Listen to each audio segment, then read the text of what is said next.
What's up, guys? This is Temperin here. I'm going to be doing a post commentary on The Sims Medieval Let's Play Part 6 today. Unfortunately, I had some audio problems, and you will not be able to hear the sound effects from the game. But let's go ahead and watch here, see what I was doing here. Lydia, we were doing that quest to finish her fishing quest, and I really didn't go about that the best way possible. Um, I'd forgotten that Lydia got the buff from being outside, so getting that small amount of focus for being outside definitely makes it harder to make her focus go down, like I had tried to do. But right there, she's got a lack of focus from not finding the answer. I think that's from like a lack of kingdom knowledge, if I remember correctly. And we see here that the quest performance is at silver, and it's not gonna that quest is not gonna be completed very well. But yeah, she's moving on, and this was all that was actually left of the quest, so that's all that had to be done. And I was completely unaware, as I hadn't done that quest before. But as you can see, Lydia's gonna finish that quest right there. She went up to level 2. Anytime a character levels, they get additional abilities depending on the hero's class. Like the wizards gets extra spells, new recipes. They can gather new herbs, and it helps aspects of your kingdom. So we see here, now there's a reception hall going to be added to Blaze Kingdom, and that it just kind of tacks on right there, as you can see, right next to the throne room. And that gave me enough RP to go ahead and make another hero. Of course, you have to have the building to make the hero. So while I was trying to decide, I was pretty sure I was going to go ahead and do a bard, because I had a character in mind for that already. And I was just showing off various other places. The tavern is where you go to look for to make the bard. And then you have the two different types of cathedrals for the priests, and Watcher's Pavilion, and the barracks, which has the knight. Excuse me. But I do end up going with the bard here, because, like I said, I already had a character in mind for that.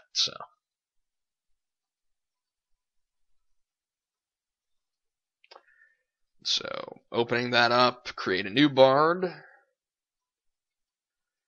And I've stated it before, I'm not very patient or good, I would say, with the character creator. But as you can see, I'm making a character there, Sorrel Lute. That's one of my personal characters, used in role-playing and writing in general. And he actually doesn't end up looking too much like himself, I don't think. And as always, I have problems deciding exactly what sort of hair and clothes and all that to give a character. Like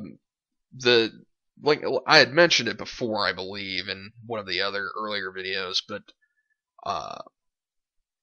there's quite a few choices, but it's really not as robust as I would like. Especially for me, I'm not someone who can sit and change the facial features for 20 minutes or longer to try and get it to look exactly how I want it to look. I want it to be simple, but have a lot of options to where I don't have to change a whole lot to get to the point that I like. Unfortunately, there are not a lot of character creators that do that, because most of them require that you put some time into it and learn how to use them. But I just don't have the patience for that. So we see there, I'm messing with the body modifiers and stuff. I'm not sure why Sorrel's muscle mass is all the way up. It shouldn't be. Hopefully I changed that. Yeah, okay, I did. I was about to say, he's not exactly a muscle-bound guy. Alright, so picking the traits and the flaws, this was relatively easy for me. I already had in mind a few that I wanted to use for him. Adventurous was definitely one. I believe the other one I picked was friendly. Yeah, I thought so. And then I just kind of looked through the others just in case there was something else I wanted to put in instead of one of those, but that's what I ended up going with. And then Flaw, I'm pretty sure, we went Licentious because he's not exactly calm down in the pants area. We'll put it that way. Uh, now we're changing the facial features here.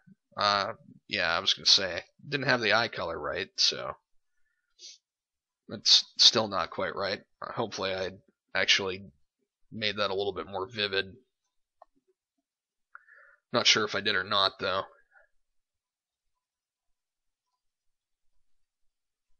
The various eyebrows give characters some curious expressions based on what you pick. As you can see there, he looks kind of like a lost little kid.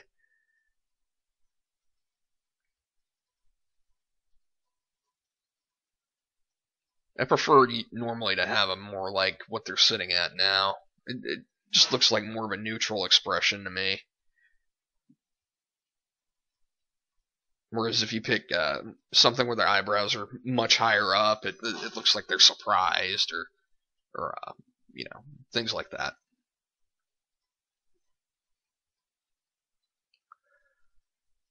The nose, I'm not good with the character creator. I'm just not. Um, Generally, I go for what looks closest and then don't bother to try and mess with it most of the time. Or at least what strikes me as being closest. It's not always true either. So I did go ahead and change the color of the eyes, it looks like. Yeah. His eyes are a little bit more vivid green like that, yeah.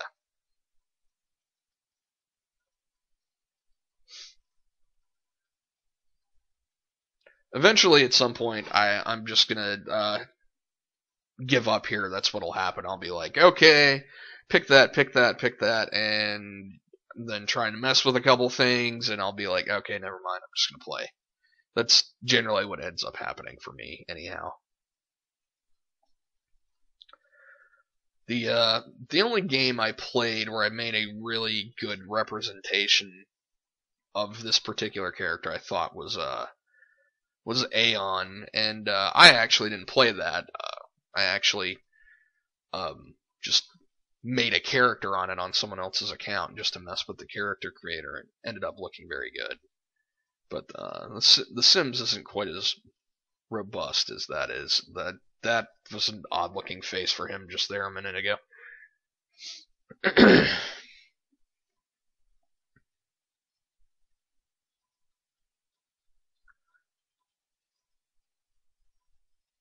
Makeup, yep, that's eyeshadows. What Sorrel requires, I'm sure. This might be the point where I kind of mess with the advanced things a little bit and then just give up after a bit. I was trying to decide whether or not to mess with them at all, I think, and ended up trying to do it a little bit, and still didn't help a whole lot.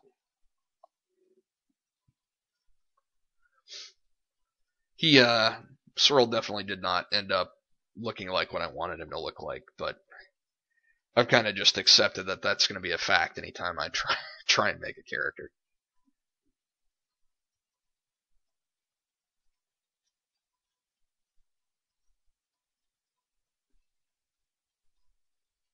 You can make some pretty exaggerated looking characters too, just not even having to use the advanced options, just by using the basic stuff, you can make them look really odd if you really want to.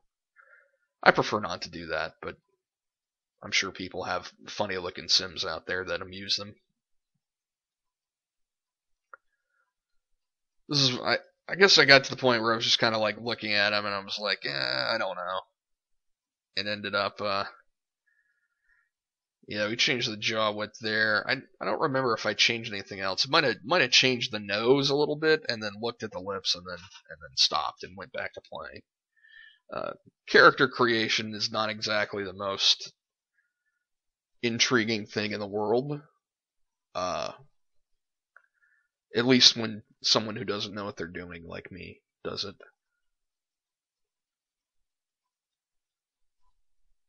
Or doesn't have the patience to do it, rather. Not that I don't know how to use it, I just generally give up very quickly on it.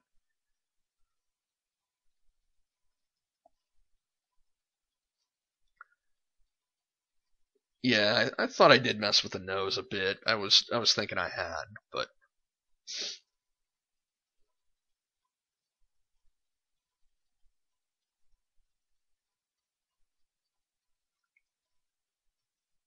changing the nose height and length. See, just by my moving the nose, you can make the face look quite a bit exaggerated if you want to.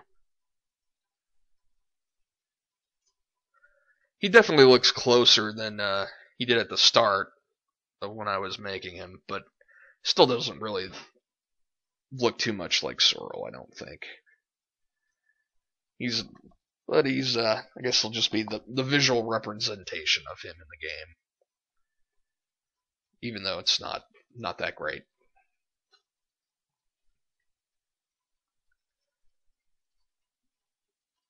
I think this is where we finally go to the clothes. Yep. And that outfit I have right there was the one I used for him initially the first time I made him on my other game, because this is a character I have made for The Sims before. I want to go with something different though. I was thinking about that one for a moment, but decided on another one up here a little bit.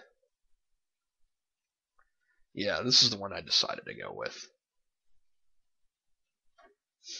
Although I did take a moment to look at the other stuff, but it looks like a bard, and it's got a little bit of color there, so I thought that would work okay.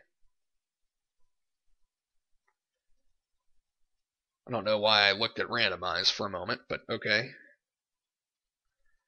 Alright, so that finally ended. Now I'm going to be going to look at the quests. And I definitely wanted to do a quest with the bard. That's what I wanted to show off on this particular set of 2 videos, because I'll be doing post commentary on the next video as well. I think at first I was gonna do the Witch's Back, and when I looked into it, I realized that the bard didn't have a part to play in that, so I ended up going back to Peasant Revolt. And like I mentioned before, but not really in depth, the way a quest is handled depends upon the hero, because each hero has a different way of doing things. Like, see here, the Witch's Back. It'll pop up in a moment. We'll see that there's various solutions for it, and depending on how many heroes you have, you can take a different approach to it, and have a different result for the end of the quest. Like, see, we've got Delightful Wedding there, which was something for someone to get to know the witch instead of just trying to flat out kill her, which is what that one is. Looks like right there. And you can see party requirements. It tells you which heroes you need to have in order to do that. See, the monarch can marry her, the wizard, the warrior, the spy can kill her, or wizard, knight, or spy, excuse me. And then, but now we're going to do the Peasant Revolt, and you can suppress them if you have a spy, or, which is what we're going to do, placate if you have a bard or a merchant. So, this is the quest we ended up picking, and of course I only have a bard, so that's only one choice there, is to use my bard to have him try and placate the unrest that's going on between the people. What I think I did was go ahead and had Sorrel do his tasks for the day. If it's a good way to start a quest. You don't need to jump into it immediately. Keeping your focus up and getting your meter to go up for quest, from silver to gold to plat is really important. Later on, when you're doing different ambitions, you really need to try and do quests well. There's one particular ambition that's all about doing quests well, and if you don't take the time to get your character's focus up and get positive buffs, you're not going to get through it. So some random guy came into the tavern, going to take a seat. well, Cyril's making tasty, tasty gruel that no one will ever want to eat. And there's the barmaid.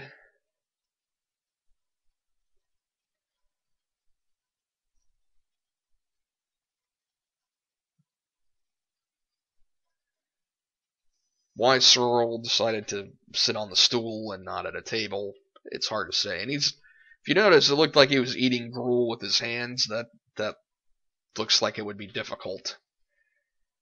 And alright, so now we're going to talk a little bit about the bard in particular. As you see, bards can ask for inspiration from people. So they go and talk to them, listen to them talk, and they get a theme from speaking to that person. So as you see there, Cyril got food and drink theme.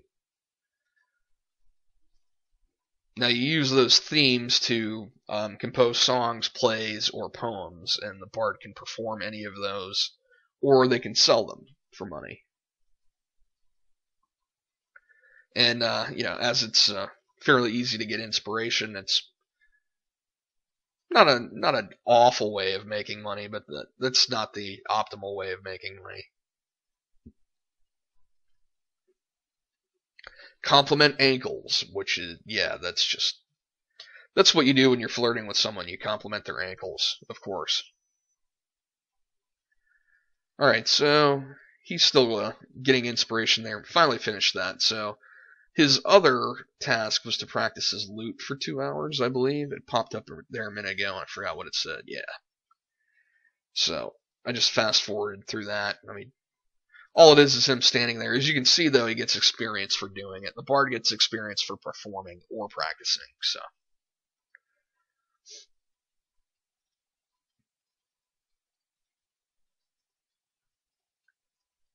And he broke his lute strings practicing. That's really great. For a moment, I forgot how to restring it, but actually the way you do it is if the strings break, you go to the lute in the inventory and right-click on it, and it has an option to restring it. It costs 10 simoleons to do it, but it's not that big a deal. So his energy was low. I decided to go ahead and just have him rest. No point in having him try and start the quest when his energy was already really low. Once your sim starts getting tired, that's a really easy way to put them into a bad mood. And of course, with a bad mood, you get a focus debuff. Focus debuff, you do much worse in the quest. So, if you can help it, make sure your sim's energy is up. Don't try and do quests when it is not. And he's kind of hungry already. I think I ended up having him make more food before he went to go see the king.